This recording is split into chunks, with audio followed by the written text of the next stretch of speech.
Eh bien, il est 18 heures, alors nous allons commencer. On va essayer de pas prendre de retard dès le début. Merci de nous rejoindre pour ce webinaire sur les activités humaines, l'effet de serre et le climat, qui nous est présenté par François Dulac, que je laisse se présenter tout à l'heure, mais qui est chercheur au CEA et médiateur scientifique pour l'IPSL. Auparavant, je vous donnerai quelques mots sur l'OCE parce que certains d'entre vous ne nous connaissent pas. C'est évident maintenant qu'il y a des conséquences du changement climatique qui sont de plus en plus visibles et il est plus urgent que jamais de préparer la jeunesse en lui donnant des clés de compréhension qui lui permettront de faire des choix éclairés en matière d'adaptation d'un côté et d'atténuation au changement climatique. Et notre conviction à nous au CE, qui est donc, ce que je n'ai pas dit, l'Office for Climate Education, c'est que les enseignants, vous avez un rôle essentiel pour éduquer nos jeunes au changement climatique et leur donner à la fois les outils de compréhension, mais aussi leur éduquer à l'esprit critique. Il y a pas mal d'organisations qui font de l'éducation au changement climatique, mais on a quelques spécificités. Tout d'abord, on est une structure internationale qui est ancrée dans la science et dans la recherche, avec des partenariats avec de nombreux organismes de recherche comme le CNRS, Météo France, l'IPSL, l'IRD, etc.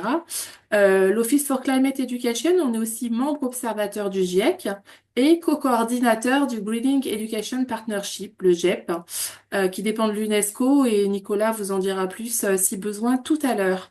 Il y a ensuite l'importance de la pédagogie pour nous avec l'accent qui est mis sur la pédagogie active et le développement de l'esprit critique, mais aussi on a une approche réflexive sur l'enseignement du changement climatique qui fait l'objet de travaux de recherche.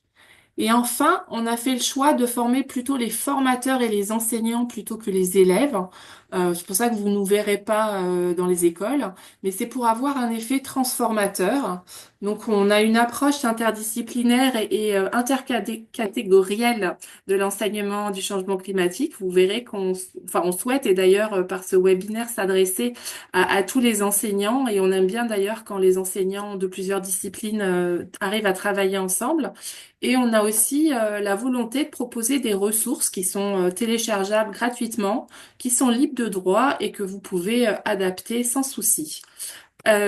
Pour finir, je vous donnerai quelques chiffres clés. Nous avons à présent touché 100 000 enseignants donc, qui ont bénéficié de ces actions de formation depuis notre création, c'est-à-dire 2018. C'est pas si vieux. Nous avons environ 3 millions d'élèves ont été touchés.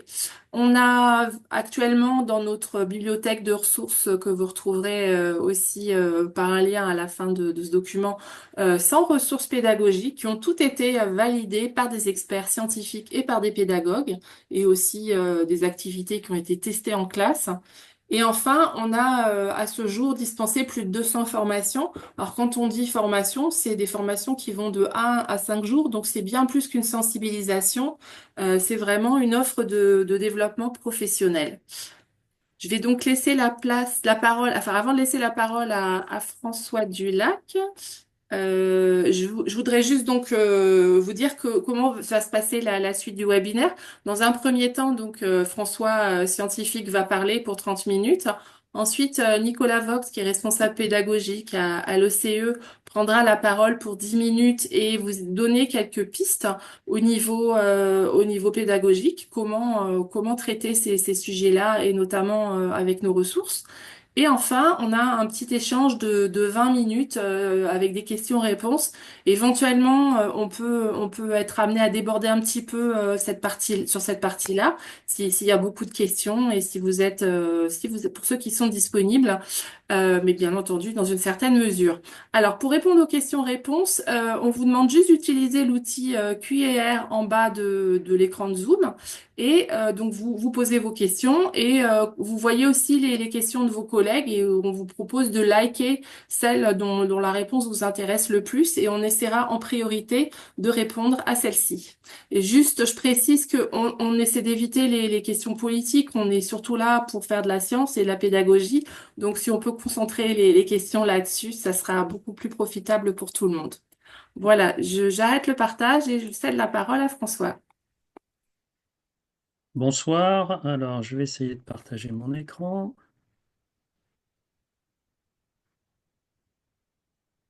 On est bon là? On est bon. Voilà, donc merci de l'invitation. Donc je vais succéder à mes collègues du LSCE, Robert Votard et Valérie Masson-Delmotte. Je suis moi chercheur, mais pas spécialiste du climat, hein. Je fais par contre beaucoup de médiation sur le changement climatique. Je vous parlerai peut-être un peu des outils qu'on utilise. Et voilà, mais c'est quand même un sujet que je connais bien. Je suis spécialiste en fait des particules dans l'atmosphère, notamment des poussières sahariennes. C'est là-dessus que je suis le plus connu et elles ont un impact sur le climat qu'on étudie également, mais c'est un peu en marge des impacts anthropiques qu'on va aborder aujourd'hui.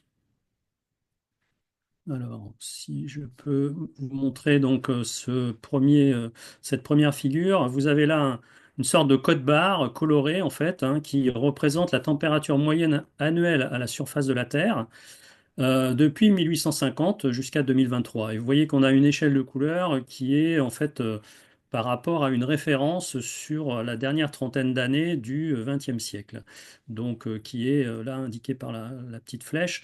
Donc on a des tons qui sont plutôt blancs, neutres. Par contre, plus on va vers le passé, plus on voit que les températures étaient froides par rapport à cette période de référence. Et on voit là que depuis le début du XXIe siècle, en fait, on a un réchauffement qui semble s'accélérer. Et là, on est bien parti pour avoir encore un record sur 2024. Alors, même si 2023 et 2024 ont peut-être quelques dixièmes de degrés supplémentaires dus à un El Niño assez intense, ça aurait de toute façon été des années qui seraient sur le podium, même sans El Niño. Voilà, alors souvent on est confronté en fait à des mélanges de deux notions essentielles qui sont la météo et le climat. Donc bon, je ne sais pas si vous êtes familier à ça, si vous avez l'habitude de répondre, mais j'essaye ici de vous rappeler que la météorologie, ça décrit le temps qu'il fait, hein. Ce sont des variables comme la température, les précipitations, les nuages, la pression, le vent. Et on parle avec la météo de données à petite échelle, à la fois de temps et d'espace. Et la météo montre par essence une très très grande variabilité, ne serait-ce qu'entre le jour et la nuit, on a des variations de température très importantes. D'une saison à l'autre, d'une année sur l'autre, il y a une très grande variabilité. Dès lors qu'on va parler climat, en fait, on parle de probabilité. Donc le climat, c'est simplement le temps qu'il devrait le plus probablement faire à un endroit donné, à une période donnée, une saison donnée, un jour donné. Donc c'est exactement les mêmes grandeurs, mais on va les moyenner sur des grandes régions géographiques en général ou sur des longues périodes de temps. Et compte tenu de la très grande variabilité interannuelle qu'on a dans nos climats, en fait, on est amené à faire des moyennes sur 30 ans pour vraiment parler d'un climat. Et je vous illustre ça par la plus longue série de températures observées qui existe au monde, hein, qui vient d'un couvent à Saint-Clément, le couvent Saint-Clément à Prague, en Tchéquie. Et vous voyez les températures depuis 1775 jusqu'à 2022. Donc c'est la courbe bleue. Vous voyez qu'il y a une très grande variabilité. On a une échelle qui varie entre 7 et 13 degrés. On peut avoir 2, voire 3 degrés d'une année sur l'autre de différence. C'est considérable, hein, sur une année. Et puis quand on commence à moyenner sur 30 ans, c'est les barres rouges, et ben, on s'aperçoit qu'on a finalement quelque chose qui est resté relativement stable à plus ou moins 0,3 degrés près pendant à peu près 120 ans, 150 ans. Et puis depuis le début du XXe siècle, en fait, on a une dérive et qui s'est accélérée sur les 30 dernières années. Donc voilà, une illustration de la variabilité de la météo par rapport à un climat moyenné sur 30 ans. Alors on va beaucoup parler température, comme je viens de commencer à le faire, parce que finalement la température moyenne à la surface d'une planète, quand on connaît la configuration de la surface, ses continents, éventuellement ses océans, son atmosphère, eh bien c'est le meilleur indicateur général du ou des climats de cette planète. Donc, en fait, il y a bien sûr une grosse variabilité, puisque le soleil qui nous éclaire éclaire pas de la même façon les pôles et l'équateur. Là, j'ai représenté une carte du monde que vous connaissez sans doute. On a les isothermes 0 et 20 degrés qui permettent de définir les zones polaires dans les deux hémisphères, les zones tempérées, et puis la zone de climat équatorial chaud.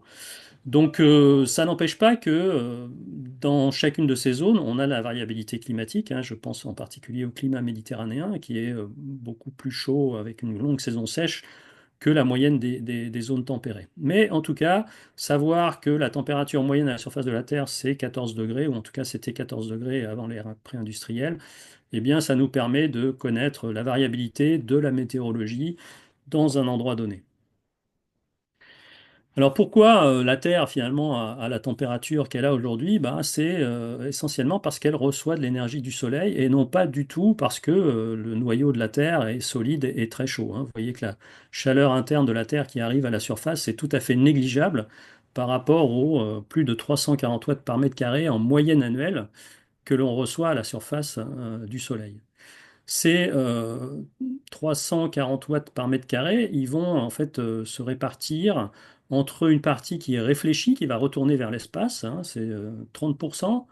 Donc on parle d'une albédo planétaire de, 30 de 0,3 du fait de cette réflexion de 30%. Et puis le reste, plus des deux tiers, va être absorbé. Donc la plus grosse partie, 45%, essentiellement est absorbée en chaleur et convertie en chaleur. Et puis le reste va être transformé par évaporation, hein, des océans principalement, qui recouvrent la majeure partie de la planète, et puis une toute petite partie qui est presque négligeable par la photosynthèse. Donc la température de la Terre, en fait, elle résulte d'un équilibre de rayonnement. Vous savez peut-être que tout corps rayonne de l'énergie, en fait, et ce rayonnement d'énergie, il est fonction de la température en première approximation. Donc, cette énergie qui est rayonnée, elle va éventuellement intercepter un autre corps. Donc là, en l'occurrence, le Soleil qui envoie de l'énergie dans toutes les directions, bah, il y a une petite partie de cette énergie solaire qui va intercepter la Terre. Et en fait, on va du coup avoir un bilan radiatif qui va tendre à s'équilibrer, de sorte que l'énergie entrante soit égale à l'énergie absorbée plus l'énergie qui va ressortir à la fois par réflexion et par transmission. Et donc, on va avoir finalement un équilibre radiatif qui va faire en sorte que la température de ce corps va s'ajuster de façon à ce que l'énergie absorbée soit égale à l'énergie réémise, qui est donc fonction de sa température.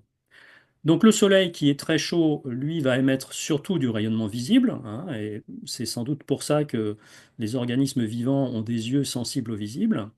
Et puis aux températures ambiantes, nos corps, la Terre, vont réémettre du rayonnement qui est invisible, qui est sous forme infrarouge. Et on va parler, vous entendrez souvent le mot tellurique, hein, pour le rayonnement infrarouge émis par la Terre.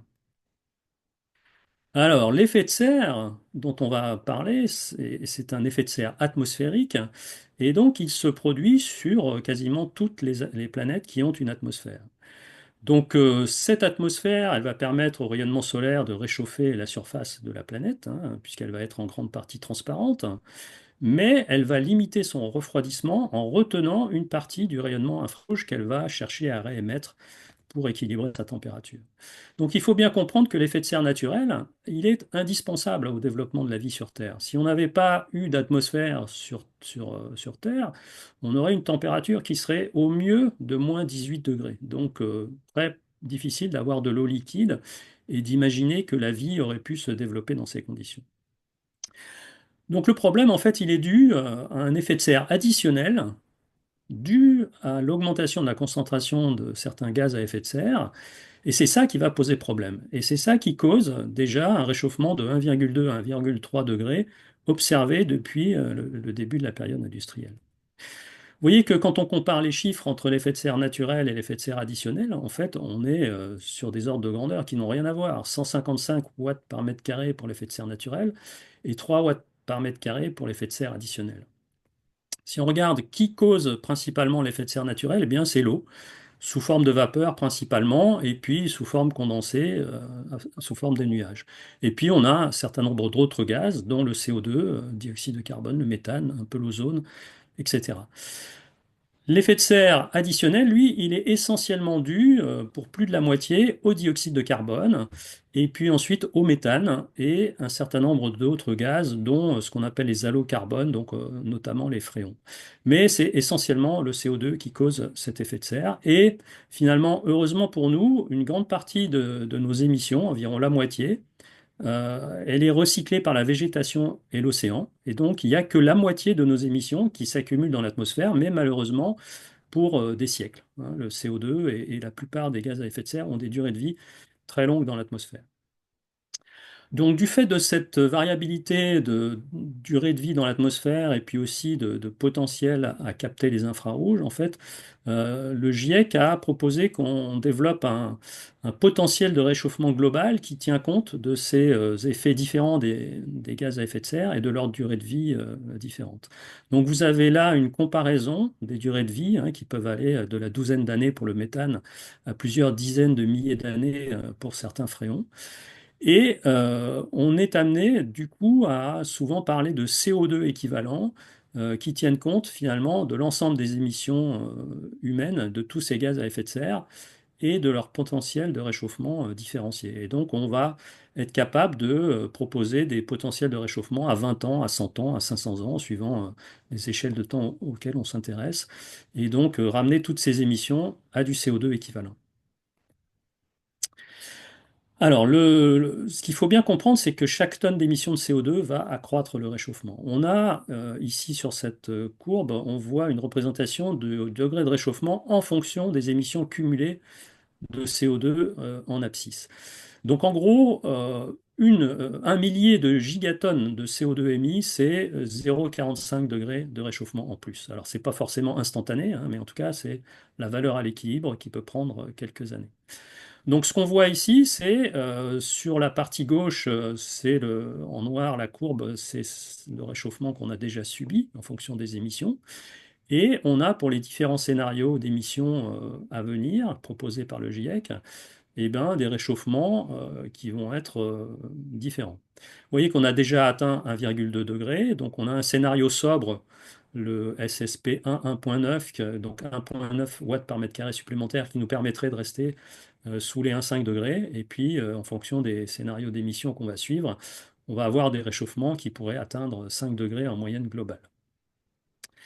Alors, si on regarde la courbe du bas maintenant, où on a projeté ces émissions de CO2 qui nous restent à émettre, eh bien, si on voulait rester sous les 1,5 degrés, il faudrait n'émettre que 500 gigatonnes de CO2, ce qui est équivalent au taux où on émet aujourd'hui à moins de 14 ans d'émission, hein. Donc, vous voyez qu'il y a très peu de chances qu'on reste en dessous de ce niveau de réchauffement, sachant que le potentiel des réserves d'énergie fossile était en 2022 de 3500 gigatonnes.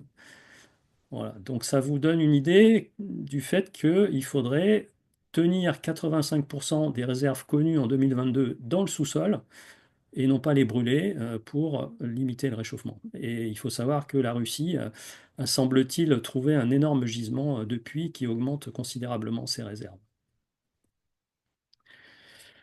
Malheureusement, quand on regarde l'historique des émissions, là, depuis 1850, ben, on s'aperçoit que ça n'a pas cessé d'augmenter, hein. Vous avez donc la déforestation, en gros, et l'occupation des sols, c'est la partie jaune, qui est plus ou moins constante depuis le début de l'ère industrielle.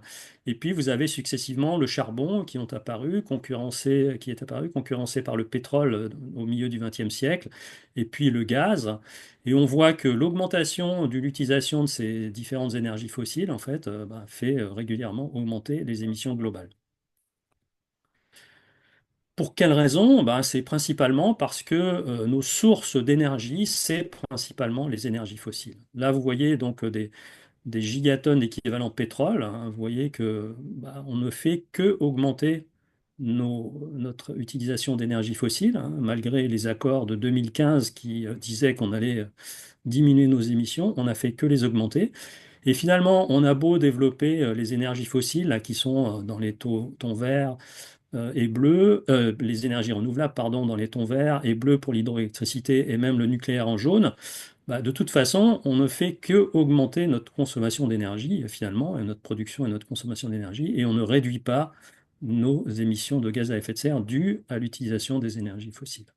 Et finalement, c'est ça le problème.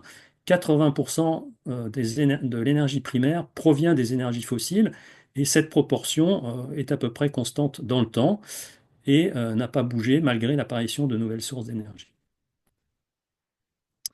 Et donc ça veut dire qu'on se prépare des trajectoires de réchauffement qui vont être fonction de la façon dont on va continuer ou pas à utiliser ces sources d'énergie fossiles.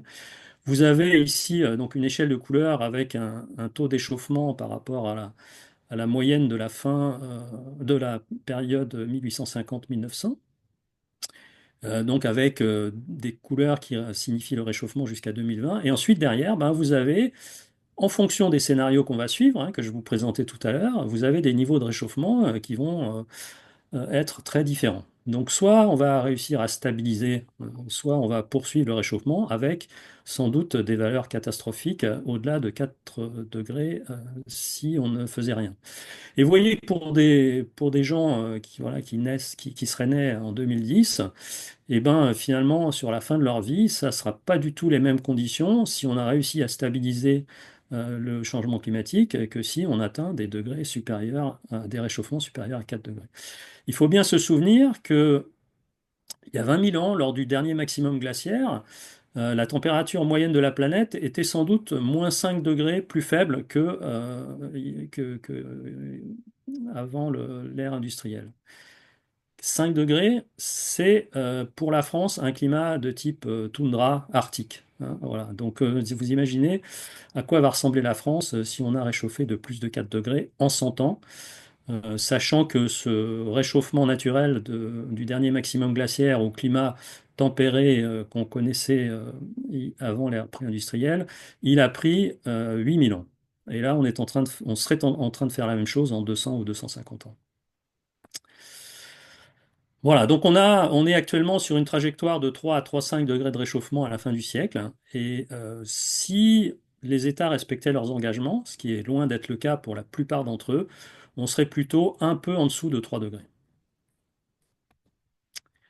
Une autre façon de voir le réchauffement, ce sont ces courbes qui présentent la variabilité à l'échelle de l'année, hein, de la température moyenne de la planète.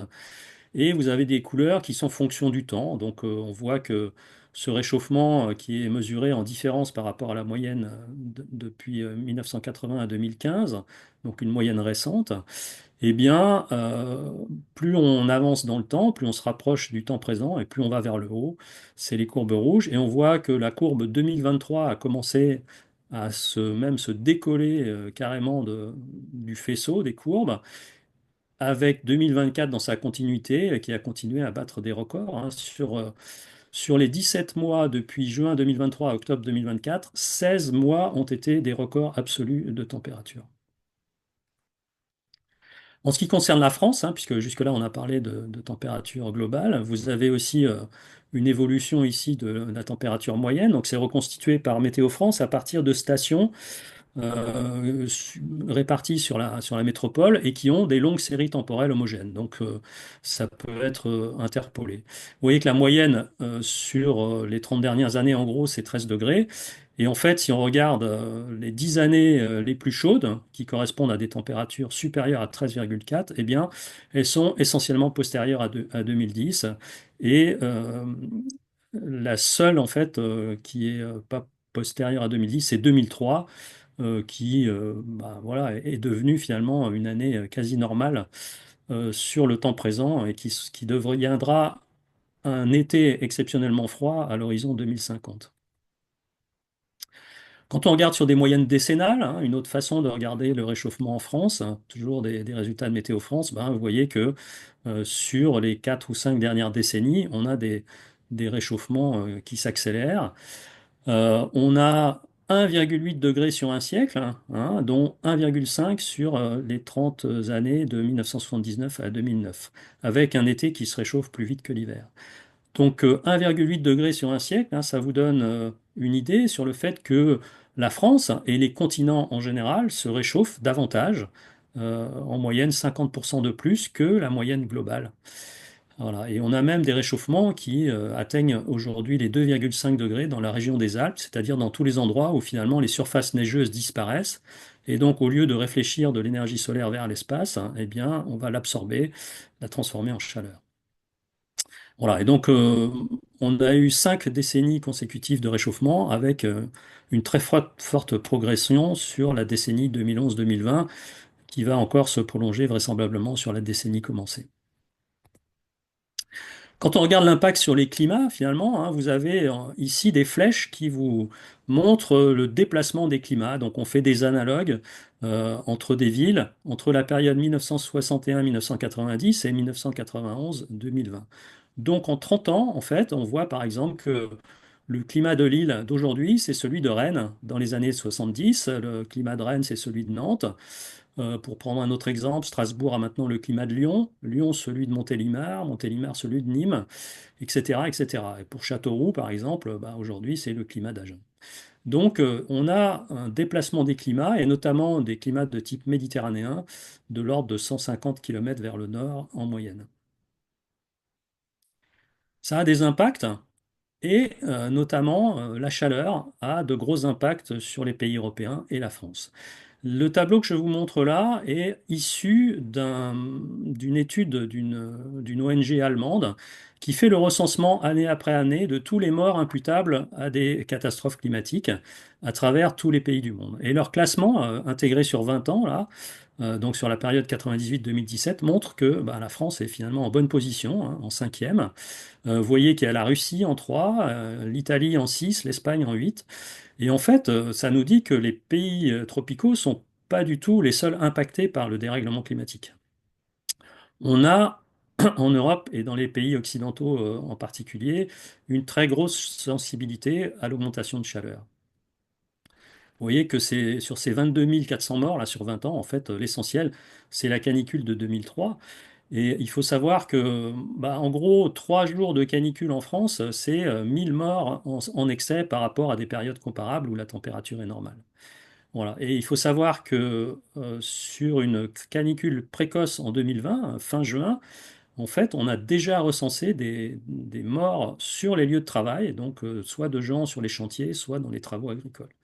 Donc, le réchauffement climatique nous impacte déjà lourdement en France, même si cette mortalité due à la chaleur n'est pas forcément très visible. Alors ça a été réactualisé sur 2000-2019. La France et la Russie, vous voyez, ont gagné une place. Et puis on voit apparaître l'Allemagne dans les 10 premiers. Donc l'Allemagne qui n'est pas un pays où on pourrait penser que les canicules sont très impactantes. Eh bien si. Il y a des inondations. Les inondations font éventuellement quelques dizaines de morts, mais pas des milliers. Ça, c'est les canicules.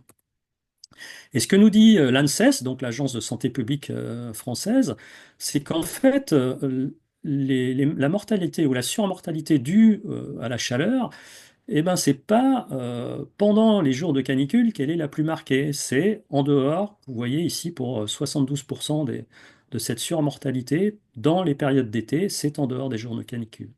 Donc, sur une étude statistique sur 9 étés de 2014 à 2022, eh bien, l'ANSES nous dit qu'il y a environ 32 000 morts en excès qui sont attribuables à cette augmentation de la chaleur. Et il n'y a pas que des personnes âgées qui meurent. Vous voyez qu'il y a un petit tiers de personnes de moins de 75 ans. Donc, en fait, il y a une fragilisation par la chaleur, notamment par les nuits chaudes, qui fait que les organismes ne récupèrent pas bien et du coup, ça entraîne des surmortalités très importantes. Donc, sur 2022, on a 4% de la mortalité totale qui est attribuable au pic de chaleur qu'on a connu. Voilà, et moi qui suis spécialiste de la pollution de l'air, je rappelle ici quand même aussi que la pollution due aux particules en France, c'est plus de 40 000 décès par an. Alors, d'autres impacts de cette chaleur, de ce manque de pluie éventuelle, hein, dont je ne parlerai pas ici, eh ben, c'est le dépérissement forestier. Ça, c'est une image d'une étude qui date déjà, qui nous dit qu'au au début du siècle, on avait déjà observé des dépérissements forestiers massifs partout dans le monde, et notamment ici en Europe. Donc, vous avez des images qui illustrent les pertes massives de pins sylvestres, hein. S'il y en a parmi vous qui habitent les Vosges ou le Jura, je pense que vous avez vu ces immenses étendues d'arbres dépérissants. On a été obligés d'abattre massivement des hêtres en Suisse et en Allemagne. Et la conséquence de tout ça, alors évidemment, ces arbres, ils meurent souvent à cause des parasites, hein, parce qu'ils sont affaiblis et ils n'ont plus la capacité à lutter contre les parasites. Évidemment, cette mortalité généralisée des arbres, bah, ça entraîne des conséquences sur les feux de forêt. Et vous avez ici une carte qu'avait publiée Le Monde à partir de données de recensement des feux, qui montre la multiplication des surfaces brûlées sur la première partie de l'année, donc du 1er janvier au 22 août, dans un certain nombre de départements. Entre donc l'année 2022 et les 14 ans qui précèdent. Et donc vous voyez que dans un certain nombre de départements, on a multiplié ces surfaces brûlées par plus de 500. Avec finalement le problème que la plupart des forêts deviennent maintenant à haut risque dès qu'on a un peu de sécheresse et des périodes chaudes. Le vent s'en mêle et on a à partir de ce moment-là beaucoup de mal à arrêter les départs de feu. Il faut savoir qu'on a eu des feux en mai 2022 en Bretagne, hein, ça fait partie de la couleur de la Bretagne là, sur cette carte-là. On observe désormais des feux dès le mois de mars en Espagne et même en Corse. Et en 2023, en mars, il y a eu également des feux de forêt en Suisse. Donc vous voyez que finalement, ce risque de feu de forêt, c'est un risque majeur qui va probablement nous transformer totalement nos paysages en France et dans une grande partie de l'Europe. On voit les glaciers qui disparaissent à grande vitesse, hein. Là, je vous montre des résultats sur des études qui ont été faites sur des glaciers alpins, en France, en Suisse et en Italie.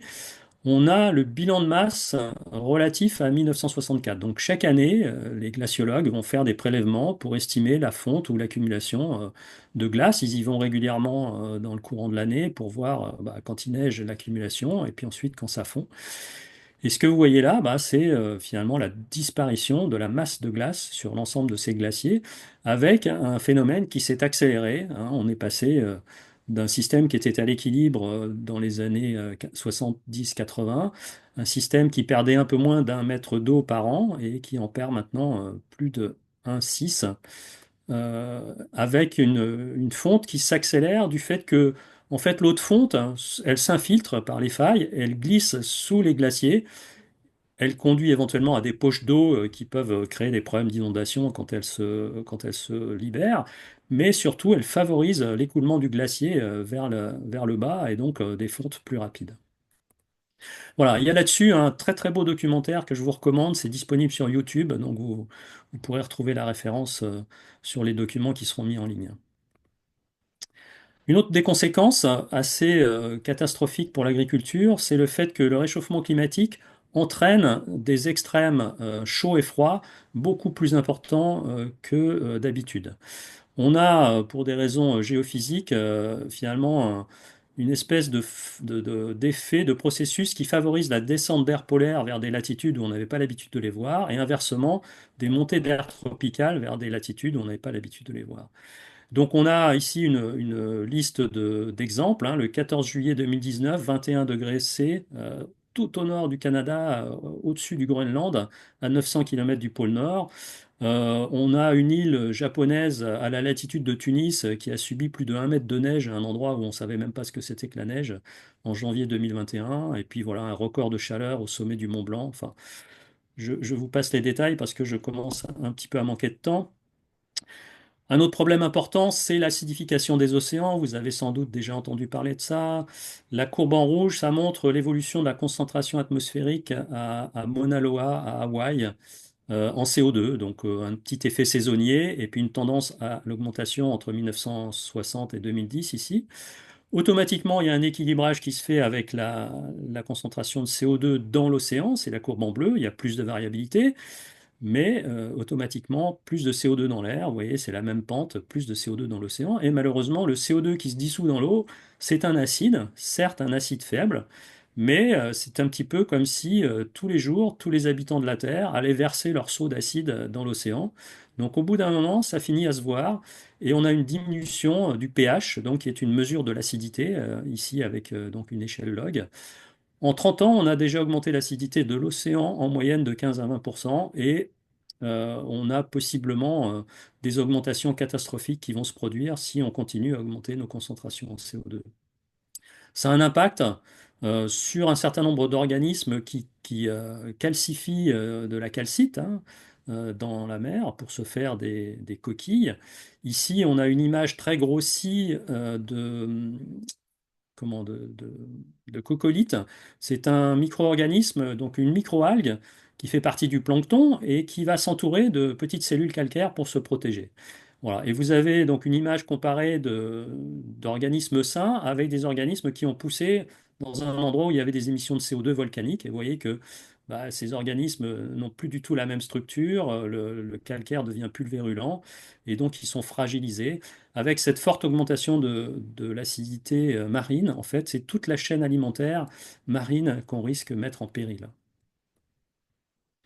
Voilà, pour terminer, je n'ai pas abordé tous les impacts, hein, mais le rapport spécial 1.5 du GIEC sorti en 2018 a fait un inventaire, en fait, du différentiel de risque qu'on aurait entre 1,5 degré et 2 degrés de réchauffement, et puis au-delà sur chacune des fractions de réchauffement supplémentaires. Donc de façon générale, on observe des extrêmes intensifiés et c'est le cas particulièrement qu'on connaît bien en France sur les vagues de chaleur, sur les pluies torrentielles et les risques de sécheresse. Il faut savoir qu'on aurait une différence de 10 centimètres de niveau de mer moyen à l'horizon 2100 entre ces deux niveaux de réchauffement. Et ça, c'est 10 millions de personnes en plus qui vont être exposées sur les côtes. Et cette augmentation du niveau de la mer, c'est parti pour des siècles avec des niveaux qui atteindront probablement plusieurs mètres à l'horizon de quelques siècles. On a une perte de biodiversité, des dégradations d'écosystèmes, donc en fait, ces augmentations de température et d'acidité, c'est catastrophique pour les récifs coralliens. Hein, on va quasiment les perdre dans leur totalité pour un réchauffement à 2 degrés, alors qu'on peut espérer en garder entre 10 et 30% si on arrivait à limiter le réchauffement à 5 degrés. On a du coup des risques accrus pour les pêcheries et toutes les ressources marines. On a des chutes marquées de rendement agricole, hein, qu'on commence à observer en France, hein, sur les céréales, sur la vigne. Donc, dans toutes les régions du monde, sur toutes les grandes céréales, on a des pertes de rendement considérables entre 5 degrés et 2 degrés de réchauffement.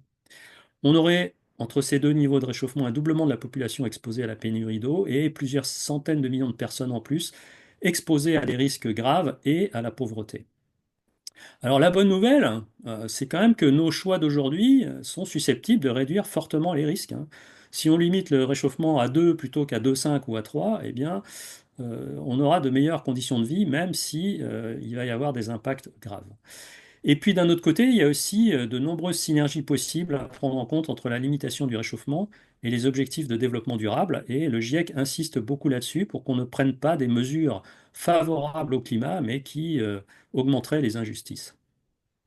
Voilà, donc une des conclusions, c'est ben, qu'est-ce qu'on attend finalement? C'est déjà un défi aujourd'hui au niveau actuel de réchauffement de construire un développement résilient. Et plus on attend, plus on va dépasser un 5 degrés et plus on va avoir de difficultés à tenir une planète qui ne se transforme pas en un chaos abominable. Voilà, et pour terminer, je vais vous laisser sur cette planche-là qui sont quelques ressources que je recommande absolument. Donc un site interactif de Météo France où vous pouvez avoir des projections climatiques sur votre commune à plusieurs horizons temporels avec un scénario qui est le scénario considéré aujourd'hui par le gouvernement pour adapter la France, qui s'aligne sur un réchauffement de 3 degrés en moyenne globale sur 2100, donc qui veut dire en gros au moins 4 degrés en France. Vous avez une vidéo du CNRS qui s'appelle Quel climat pour l'Europe en 2050, visible sur YouTube, très instructive, c'est 6 minutes, facile à regarder. Ça nous dit en gros que ben, le climat jusqu'à 2050, il est quasiment tracé par nos émissions passées. Par contre, tout ce qui va se passer après, dans la deuxième partie du siècle, ben, ça dépend de ce qu'on fait ou de ce qu'on continue à faire. 3 livres de vulgarisation scientifique, hein, donc un coécrit par Anne, qui est vraiment adapté aux adolescents de mon point de vue, et très illustré, donc je recommande ça pour les lycéens. Et puis un jeu coopératif avec lequel on fait beaucoup de médiation en collège et lycée, qui s'appelle Climatic Tac, qui est disponible dans le commerce. Et donc bah, vous pouvez me contacter séparément pour avoir des infos là-dessus. Merci à vous, je rends la main. Merci François. Nicolas, la parole est à toi. Oui, merci beaucoup François. Je vais du coup partager mon écran. Hop, c'est bon C'est pour bon. l'écran? Ouais. Super. Bah, bonjour à tous et tous, je m'appelle Nicolas Vogt, je suis responsable pédagogique à l'OCE, l'Office for Climate Education, et je vais essayer de prolonger les éclairages scientifiques qui ont été donnés par François Dulac par une réflexion sur la modélisation de l'effet de serre en classe. Alors, donc on veut comprendre comment des gaz à effet de serre peuvent être à l'origine de l'augmentation de la température de surface de la Terre, comme l'a expliqué à l'instant François. Et donc pour ça, les élèves peuvent imaginer, mettre en place un modèle, une serre agricole par exemple. Donc on réalise une expérience grâce à ce modèle, et la température est mesurée grâce à ici un thermomètre que vous voyez qui est placé sous un dispositif. Donc c'est un dispositif qui tente de représenter de manière simplifiée la réalité. On est donc bien dans le cadre d'une modélisation, c'est bien un modèle. Et on va comparer donc l'évolution de la température sous ce dispositif avec un témoin, c'est-à-dire un thermomètre qui n'est pas placé sous l'enceinte. Euh, Vous avez ici les résultats. Donc, sous un dispositif, sous une glace, on voit qu'en 30 minutes, on a une augmentation de la température de quasiment 10 degrés. Et c'est moins le cas sur le témoin. On peut réaliser d'autres types d'expériences proches de la précédente, mais cette fois-ci en utilisant un dispositif en plastique. Et là aussi, on voit une augmentation de la température. Donc finalement, ce qu'on a réalisé, c'est cette représentation. Donc on peut demander aux élèves de communiquer leurs résultats expérimentaux, de représenter le dispositif expérimental. Donc vous avez ici une proposition de schématisation qui est présente dans nos manuels à destination des enseignants, qui représente l'expérience que je viens de décrire. Et la conclusion, c'est donc que la serre agricole est bien à l'origine de l'augmentation de la température de surface mesurée, hein. Vous voyez les différences entre les résultats. Alors la question qu'on peut se poser, c'est est-ce qu'on a bien ici mesuré un effet de serre ou est-ce qu'il y a autre chose derrière? Donc dans nos ressources, on a des éclairages et une réflexion à ce sujet. Et pour tenter quelques éléments de réponse, je vous propose ici un document qui permet d'utiliser donc une caméra infrarouge, donc qui permet de mesurer la puissance d'un rayonnement infrarouge. Ici, vous avez à gauche cette personne qui tient une plaque en verre. On voit que son corps émet un rayonnement infrarouge au niveau de la tête et des mains, et on voit que ce rayonnement est en partie arrêté par le verre à gauche. Si on fait la même chose, mais cette fois-ci avec une pochette plastique, on voit que les propriétés du plastique sont très différentes euh, que celle du verre. Donc finalement, le verre ici, qu'est-ce qu'il fait? Ben, il est transparent à un rayonnement visible, on voit à travers, mais il absorbe, il est opaque à un rayonnement infrarouge, comme finalement le ferait un gaz à effet de serre, comme l'a expliqué François avant, alors que le plastique, lui, était transparent aux deux. Donc finalement, vous voyez qu'on n'a pas du tout les mêmes propriétés physiques par rapport au rayonnement, alors même qu'on a le même résultat expérimental par rapport à la modélisation que je vous ai présentée. Donc qu'est-ce qu'on peut conclure de ça? Eh ben, c'est très simple, c'est ce qu'on a observé avant ne représente pas, on ne mesure pas un effet de serre par cette modélisation, on mesure autre chose. Donc l'effet de serre agricole est bien à l'origine d'une augmentation de la température de surface mesurée, mais ce n'est pas un effet de serre. Le rayonnement visible émis par la lampe ou le soleil. Donc qu'est-ce qu'on a ici? On a ce qu'on appelle un effet de confinement. Donc le rayonnement visible traverse le verre, va réchauffer le verre ainsi que la surface, qui vont émettre, comme il se réchauffe, un rayonnement infrarouge. Et ce rayonnement infrarouge va rester bloqué dans le dispositif. Il n'y a pas de convection possible, d'où l'augmentation observée de la température. Donc on est sur un effet de confinement, c'est un processus très différent que ce que vous a expliqué François avant. Alors la question qu'on peut se poser, c'est bah, quel est l'intérêt du coup de recourir à ce type d'expérimentation et de modélisation avec les élèves? Est-ce qu'il y a vraiment un intérêt? Donc, notre réponse à l'OCE, c'est de dire que oui, il y a un intérêt énorme.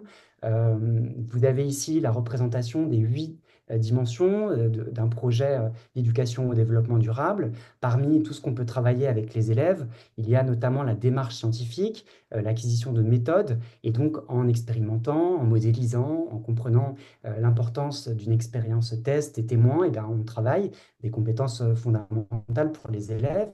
Il y a aussi le travail collectif, la collaboration, et donc tout ça sont des compétences qui sont travaillées quand on expérimente.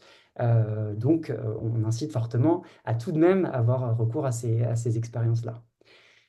Si on observe les 4 piliers de l'apprentissage, on a l'attention, l'engagement actif, le retour d'information, les feedbacks et la consolidation. Et en expérimentant, en modélisant, on espère que les élèves soient, en plus d'être acteurs, actifs, vraiment acteurs de leurs apprentissages. Et ça fait partie intégrante de la démarche scientifique au service des apprentissages.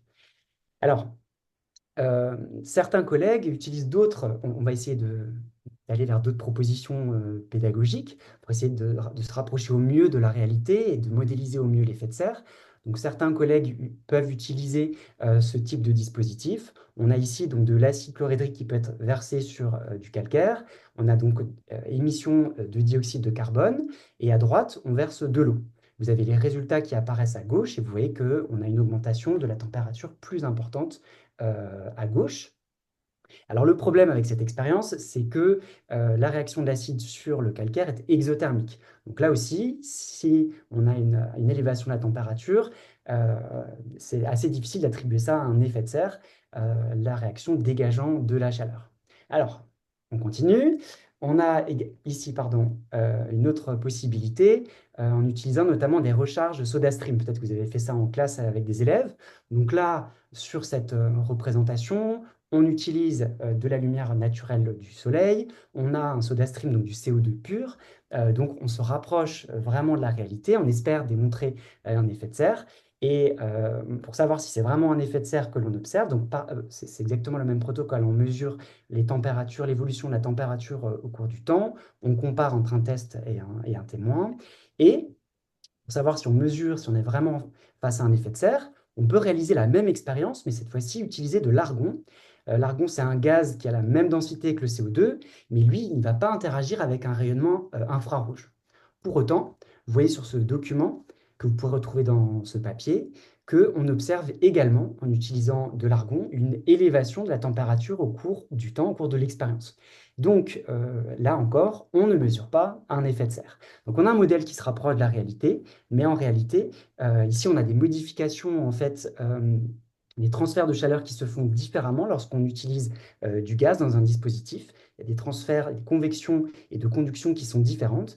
Et ce document nous montre que, encore une fois, on n'est pas dans le cadre de la démonstration d'un effet de serre. Alors, comment est-ce qu'on va s'en sortir avec cette histoire? On vous propose ici un certain nombre de documents qui sont issus du travail de Valentin Marron notamment. Vous pouvez trouver le papier, donc c'est de la didactique de la physique, en vous référant ici à ce lien. Donc, ce qu'on propose à l'ECE, c'est toute l'approche expérimentale déjà proposée avant et de la compléter par les documents que je vais présenter maintenant. Donc, on utilise encore une fois une caméra infrarouge qui permet de mesurer un rayonnement infrarouge, une puissance d'un rayonnement, et on va utiliser des ballons. À gauche, vous avez un ballon qui est rempli d'air à 5 degrés, et ici un ballon qui est rempli de CO2 à 5 degrés. On place ces ballons dans une salle qui est à 20 degrés. Le résultat observé est le suivant. Vous voyez donc ici l'échelle qui représente la puissance de rayonnement. Le fond de la pièce ici, vous voyez qu'il émet un certain rayonnement infrarouge. La température est à 20 degrés, donc on peut noter ce rayonnement. Et puis on voit que ce rayonnement ici est différent lorsque on regarde les ballons. Donc ici, les ballons étaient refroidis et on peut en déduire qu'en fait, on voit que le rayonnement est plus faible. Et donc, on peut en déduire que les ballons et leur contenu ont arrêté une partie de ce rayonnement et que cette absorption de rayonnement infrarouge est d'autant plus forte qu'on utilise du dioxyde de carbone. Donc là, on est au cœur du mécanisme de l'effet de serre et on arrive à démontrer, grâce à cette image, l'absorption du rayonnement infrarouge par un gaz. Il reste à démontrer ce que François nous a expliqué, à savoir maintenant la réémission de ce rayonnement infrarouge. Donc pour cela, l'expérience est la suivante. Le dispositif expérimental est le même. La température de la pièce est toujours à 20 degrés, mais cette fois-ci, on utilise des ballons qui sont chauffés. Le ballon à gauche d'air à 30 degrés et à droite, vous avez le ballon rempli de CO2 pur à 30 degrés. Le résultat est le suivant. Vous voyez que la puissance du rayonnement infrarouge est très importante lorsqu'on utilise du CO2. Et donc, lorsque l'on compare avec l'expérience du ballon rempli d'air, on voit que le rayonnement est plus important et donc la capacité à réémettre ce rayonnement lorsque le ballon a été chauffé, donc lorsque le CO2 a absorbé la chaleur, le rayonnement infrarouge, et il est donc capable de le réémettre. Et ça se visualise par ce type de dispositif. Donc, on retombe à peu près sur nos pieds et on peut utiliser les schémas classiquement utilisés de l'effet de serre avec les élèves pour consolider cette histoire donc d'absorption du rayonnement infrarouge et de réémission dans toutes les directions de l'espace. Alors, comme nous l'indique, et j'en termine, les piliers donc, de l'apprentissage de Stanislas Dehaene, il est important de consolider les concepts scientifiques, surtout quand ils sont aussi compliqués que celui de l'effet de serre. Donc l'effet de serre, c'est vraiment un mécanisme qui est invisible, qui fait appel à du rayonnement et qui est complexe à enseigner. Et donc pour le consolider, on a un certain nombre de ressources à l'OCE qui vous permettent de le revoir d'une manière différente. Par exemple, on a une animation sur l'effet de serre que vous pourrez trouver en utilisant ici ce lien où on vous propose également un jeu de rôle qui est en fait un exercice physique qui permet de comprendre le rôle des gaz à effet de serre par un jeu assez ludique et assez intéressant que vous pourrez retrouver dans nos ressources. Mais également, ici, je vous mets le lien d'une vidéo qui est tournée en classe où vous voyez l'enseignante qui anime cette activité. Et donc, elle peut être complémentaire à une expérimentation, une animation ou une recherche documentaire plus classique. Alors j'ai été très rapide, mais l'ensemble de ces diapositives vous sera envoyé et vous pourrez vous référer aux différents liens qui sont dessus. Merci Nicolas. Nous allons donc prendre à présent les questions. Alors, merci à François et Nicolas qui ont commencé à répondre à certaines. Celle qui a été qui a récolté le plus de votes, euh, et demande comment sont récoltées les données de température très anciennes, comme celle datant de 1900 par exemple, et on peut la compléter avec une autre question qui demande depuis quand on fait les mesures de température atmosphérique, car on parle toujours du réchauffement depuis 1850. Alors là, c'est moi qui réponds, j'imagine, hein. Oui. La plus longue série que je vous ai montrée là, qui était donc à Prague, elle remonte à 1750. Donc ça veut dire que on a des thermomètres dans un endroit particulier qui ont été maintenus, étalonnés régulièrement. Et donc, quand on reprend des données anciennes comme celle-ci, ou même un peu moins anciennes en France, en fait, on s'attache à regarder la qualité des données, à retrouver dans les archives quand éventuellement les thermomètres ont été déplacés. Euh, on fait ce qu'on appelle éventuellement de l'homogénéisation, c'est-à-dire que, ben, imaginons qu'on va déplacer un peu le thermomètre, ou bien que on se trouvait dans un endroit où il y avait des espaces verts, et puis ça a fini par se construire. Donc en fait, il y a des techniques qui sont élaborées de façon à pouvoir homogénéiser ces séries temporelles et avoir finalement des choses qui sont comparables même si le thermomètre n'était pas strictement au même endroit. Mais voilà, globalement, quand on montre des séries d'observations comme celle que je vous ai montrée là, euh, pour Prague ou pour la moyenne métropolitaine française, ce sont des mesures avec des thermomètres dans des endroits normalisés, donc évidemment pas au soleil, pas enfin, à l'abri du vent, etc., etc. Et sur le cas particulier de la France, donc Météo France fait un travail sur l'ensemble de ces stations météorologiques et calcule une moyenne pour la France en prenant, je crois que c'est une quarantaine de stations sur lesquelles il y a des séries homogènes depuis 1900. Et pour les plus anciennes, alors comment fait-on? Alors après, quand on parle de plus anciennes ou même aujourd'hui pour calculer une température moyenne globale, on utilise les modèles de climat, hein. Alors je ne sais pas si vous avez suivi le séminaire, je crois que c'est Valérie Masson-Delmotte hein, qui expliquait un peu comment on valide les modèles de climat. on fait des simulations de climat passé, présent, on utilise toutes les mesures, toutes les indications sur les climats qu'on peut disposer pour s'assurer que les modèles reproduisent au mieux ce qu'on sait de la réalité. Et ensuite, on va utiliser ces mêmes modèles pour faire des projections dans le futur en fonction de scénarios de concentration en gaz à effet de serre. Donc, évidemment, même si on a beaucoup de thermomètres et de stations dans le monde, il y a très peu de mesures au niveau des océans et on est obligé de passer par cette étape de modélisation pour pouvoir reconstruire une température moyenne globale à la surface. Merci. Alors, comment expliquer les références de température au sol différentes d'une étude à l'autre?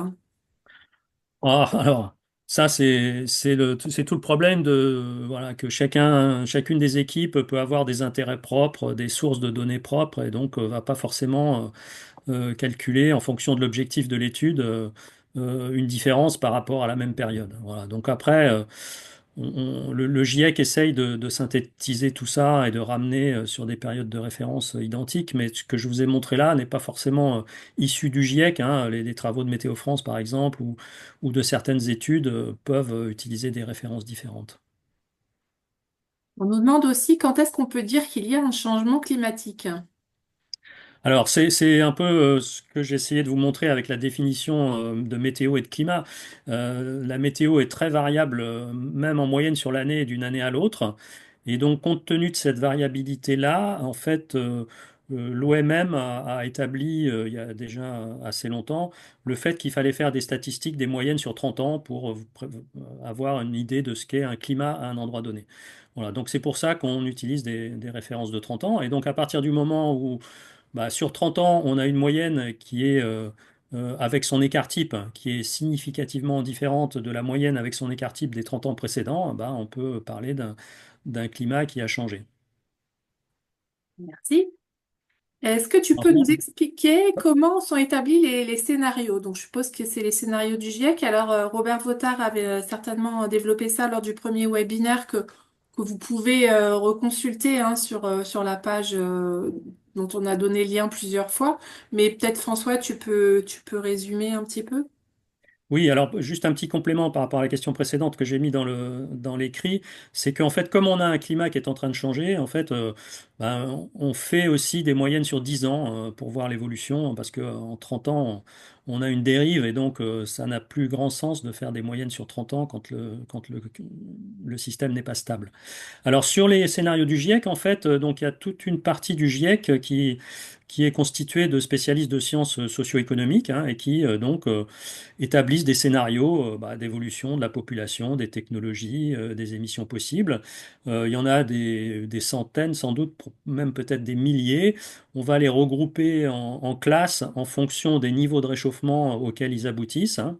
Et donc, c'est ce que je vous ai montré tout à l'heure. Donc, on a fait une classe de scénario euh, avec un réchauffement à 5 degrés, un autre à 2, et puis il y a comme ça 5 grandes classes de référence qui sont utilisées aujourd'hui. Donc c'est un résultat d'études socio-économiques, ça se base sur les connaissances, et ce sont aussi des scénarios qui sont utilisés de façon consensuelle au sein du GIEC et par les modélisateurs qui vont utiliser les émissions résultantes pour ajuster l'évolution des concentrations en gaz à effet de serre dans l'atmosphère pour faire leur simulation de scénarios climatiques. Oui. Une question qui Si est je peux plus pour peut-être, Anne, Nicolas. je voulais juste en une minute peut-être compléter d'un point de vue Vas-y. pédagogique la réponse de François sur cette histoire de scénario et projection, en vous montrant juste la ressource qui permet notamment de traiter ça avec les élèves. Donc, notre dernière ressource, c'est un manuel à destination des enseignants pour traiter la question des modèles. Et dans cette ressource-là, donc je rappelle que toutes nos ressources, vous pouvez les trouver sur notre site, les télécharger, elles sont gratuites, elles sont libres de droit. Donc, je réponds aussi à une question qui a été posée dans le chat.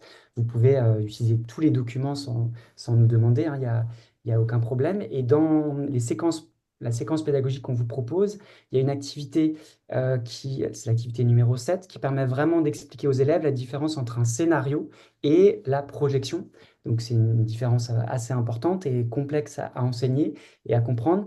Et donc on utilise le modèle de projection du lait par des vaches en fonction des choix sociétaux et des choix que les agriculteurs font, c'est-à-dire des scénarios. On a une réponse qui est faite, c'est-à-dire la production laitière. Donc on espère que ça permet de comprendre ces différences-là.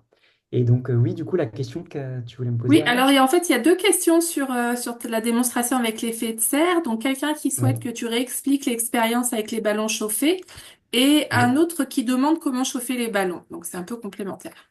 Ah, alors les ballons ont été chauffés avec un radiateur, donc ils les ont mis dans une toute petite pièce, voilà, près d'un radiateur, et ensuite ils les ont placés dans la pièce expérimentale dans laquelle il y avait la caméra infrarouge. Et par rapport, quant à l'expérience, euh, hop, du coup je la remets.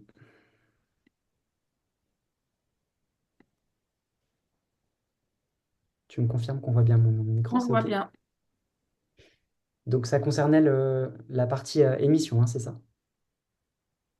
Le, Pas l'absorption. l'expérience avec les ballons chauffés pour montrer l'effet de Ouais. serre. Alors oui, il faut un petit peu de temps pour la saisir. Il y a beaucoup de paramètres. Donc là, les ballons sont chauds, ils sont à 30 degrés. À droite, vous avez le CO2 et à gauche, vous avez l'air. Et vous voyez que, comme je l'indiquais précédemment, la puissance de rayonnement d'infrarouge est bien supérieure lorsque le ballon chaud a été rempli de CO2. Donc l'émission est plus importante.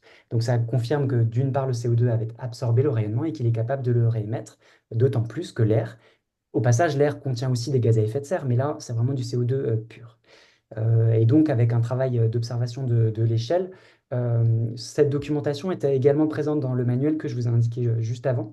Et vous pouvez retrouver toute l'explication et la didactique de la physique à derrière dans ce papier-là. Donc, je vous conseille vraiment la lecture, c'est vraiment éclairant et progressif. Alors, pour François, cette fois-ci, quelle est votre définition du forçage radiatif? Ah bah le forçage radiatif. Alors il y a deux définitions à donner. C'est-à-dire que il y a un forçage radiatif naturel qui est simplement l'éclairement solaire, hein. S'il n'y avait pas d'éclairement solaire, bah, la Terre serait réchauffée uniquement par son énergie interne. Donc le Soleil, l'énergie que la Terre acquiert par l'extérieur, c'est un forçage radiatif. Et donc il y a un forçage radiatif naturel. Et souvent on parle peut-être un peu abusivement de forçage radiatif supplémentaire dû aux activités humaines, bah, qui est la quantité supplémentaire d'énergie acquise par la Terre du fait de l'augmentation de l'effet de serre. Merci. Alors, ce que je vous ai montré tout à l'heure, hein, c'est l'effet de serre naturel, c'est un forçage radiatif de 155 watts par mètre carré. L'effet de serre anthropique, c'est 3 watts par mètre carré supplémentaire, et tout ça en moyenne annuelle. Alors, on nous pose aussi une question. Le bilan thermique du système Terre-atmosphère à l'ère pré-industrielle, le système global, est en équilibre. Le flux radiatif reçu est égal au flux radiatif émis. Est-il correct de dire que le bilan thermique n'est plus à l'équilibre? Aujourd'hui, oui. C'est pour ça que on voit la température moyenne de la Terre dériver régulièrement. Mhm. Et donc, ça s'équilibrera à partir du moment où on aura stabilisé la concentration en gaz à effet de serre, et donc principalement en CO2 et aussi en méthane. Voilà, donc tant qu'on continue à augmenter les concentrations en gaz à effet de serre, on a la température qui va augmenter à cause du déséquilibre, hein. Et si on arrive à stabiliser les concentrations en gaz à effet de serre, eh ben, en quelques années, on aura stabilisé la température. Mais tant qu'on n'a pas d'équilibre des concentrations en gaz à effet de serre, on n'a pas d'équilibre thermique et la température du système va continuer à augmenter. Et quelle est la part des cycles de Milankovitch et de l'activité du Soleil dans le réchauffement climatique? Alors aujourd'hui, elle est nulle, c'est-à-dire que cette variabilité de l'orbite terrestre autour du Soleil, elle explique très bien les variations climatiques naturelles sur les derniers 2 millions d'années, hein. On est en gros, depuis que l'Antarctique est englacée, on a un climat qui est à peu près stabilisé et qui oscille entre des périodes dites glaciaires avec des températures de l'ordre en moyenne de l'ordre de -4, -5 degrés plus froides et des périodes dites chaudes qui correspondent à celles qu'on connaît actuellement depuis 12 000 ans. Et là, les périodes sont de quelques dizaines, voire centaines de milliers d'années. Par contre, là, ce qu'on subit sur les 2 derniers siècles, ça n'a plus rien à voir avec les cycles de Milankovitch. C'est uniquement la concentration en CO2 et sa variation qui explique ce qu'on est en train de subir. Alors, une question pour Nicolas. Pour refroidir les ballons cette fois-ci, est-ce que le congélateur, ça marche? Alors là, j'ai un doute sur le protocole. Oui, oui, oui, si, si, oui, ils les avaient mis au frigo, oui, absolument. Ah, le frigo. Alors, si je vois derrière cette question que le collègue veut peut-être reproduire cette expérience en classe. Alors là, attention, point de vigilance, ouais, c'est pas les petites caméras infrarouges qu'on peut utiliser dans les labos de physique ou de SVT. Sur la diapositive que je vous ai montrée, c'est une grosse caméra de laboratoire qui coûte des milliers d'euros. C'est pas du tout le même type. Vous n'arriverez pas à démontrer ce qu'on vient de voir avec une caméra infrarouge de lycée. Donc on est obligé de recourir à ces documents dont je vous ai parlé. Oui, en fait, c'est pas tout à fait le même domaine spectral hein, de sensibilité Oui, qu'il faut exactement. pour l'expérience CO2 que celles qui sont généralement utilisées. Alors, une dernière question. Existe-t-il des techniques de captage de CO2 atmosphérique efficaces, selon toi, François? Alors, efficace, dans quel sens? En fait, il y a beaucoup de travaux qui sont développés pour ça.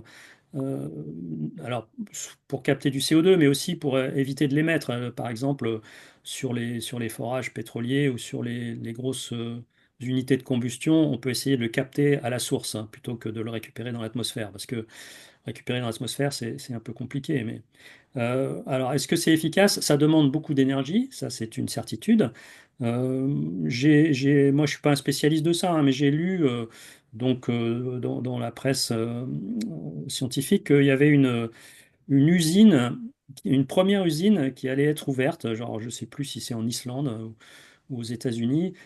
Sa capacité annoncée, c'est un captage de quelques millions de tonnes de CO2 par an quelques millions de tonnes de CO2 par an. Voilà. Le taux d'émission actuel, il est supérieur à 35 milliards de tonnes. Donc vous voyez que même si cette usine atteint au bout de quelques années son objectif, il va falloir en construire un paquet pour passer à l'échelle de ce qu'il faudrait faire.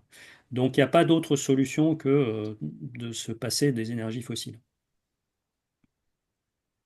Eh ben,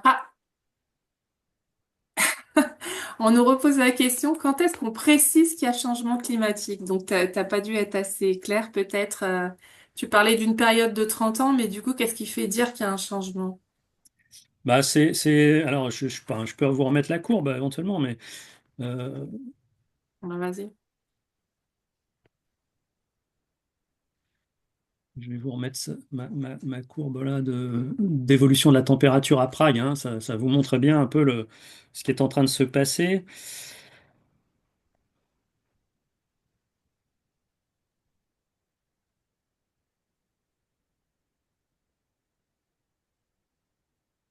Voilà. Donc là, vous avez la température moyenne annuelle en bleu et les moyennes sur 30 ans. OK? Voilà. Donc quand on regarde les moyennes sur 30 ans, on voit que sur une période de 150 ans, en fait, on avait une moyenne qui était stable à 0,3 degrés près, qui est contenue dans l'écart type de ces moyennes.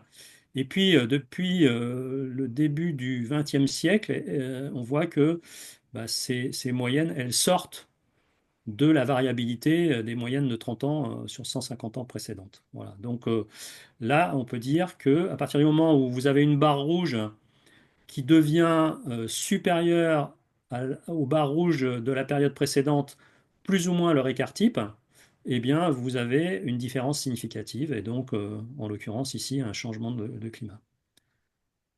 Alors ça s'observe à l'échelle mondiale de façon significative, sans aucun doute, à partir des années 90, où là on peut dire qu'on est sorti vraiment de la variabilité. Il n'y a plus aucun doute qu'on est en changement climatique. Voilà. Jusqu'auparavant, bon, bah, on avait des suspicions, hein, parce que bah, vous voyez que ça sortait, ça commençait à sortir sur 30 ans de la variabilité des 150 ans précédents. Mais sur les 60 et 30 dernières années, là, ça devient absolument criant. Merci Si beaucoup. peut-être Alors, je peux compléter, ouais, vas-y, vas-y.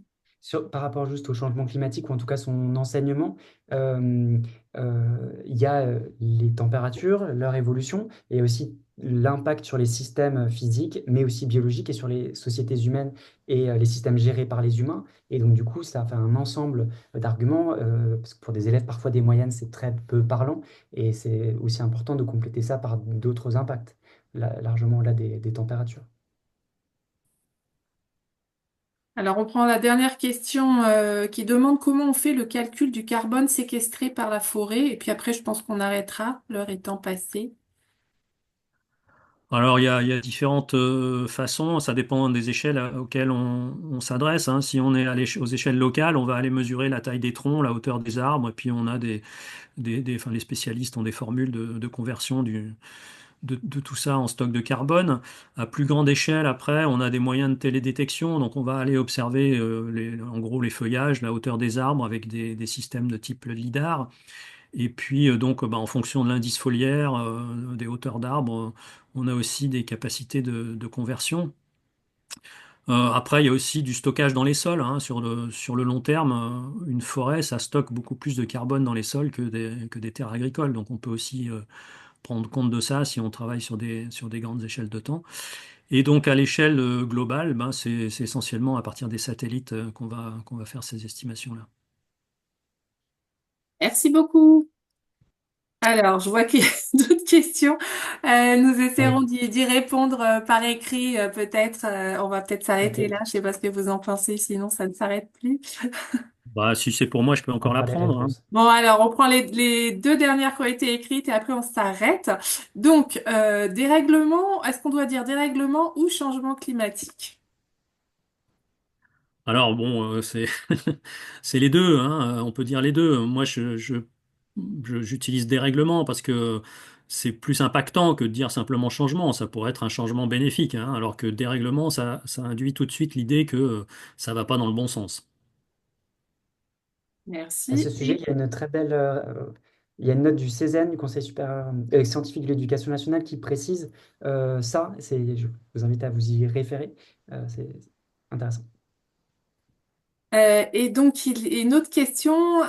Les élèves pensent qu'une augmentation de 1,5 degré au niveau mondial, ce n'est pas grand-chose. Comment leur expliquer que non? Alors l'analogie que je prends, qu'on peut prendre, c'est le corps humain, hein. On peut voir la Terre comme une espèce d'écosystème qui est régulé, qui s'est développé dans un climat qui était stable, hein. Les sociétés humaines urbanisées telles qu'on les connaît, le développement de l'agriculture, tout ça, ça s'est fait sur les quelques centaines, voire derniers milliers d'années dans un climat qui était stable. Et un organisme stable, c'est le corps humain. Il a sa température régulée interne à 37 degrés. Et quand on a 1 degré ou 1,5 degré de température, on commence déjà à être pas bien.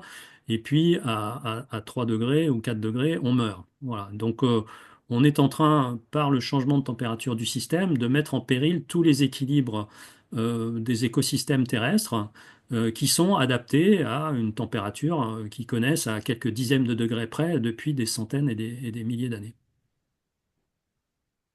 Très bien. Bon, et la dernière question, et après on arrête tout. Existe-t-il un document simple qui montre la différence de 1, 2 ou 3 degrés pour les différents pays à travers le monde? Document en français, merci. Oui, en tout cas, nous, à l'ECE, on produit des résumés des rapports du GIEC. Et sur le résumé 1.5, vous avez les différents impacts qui sont documentés en français.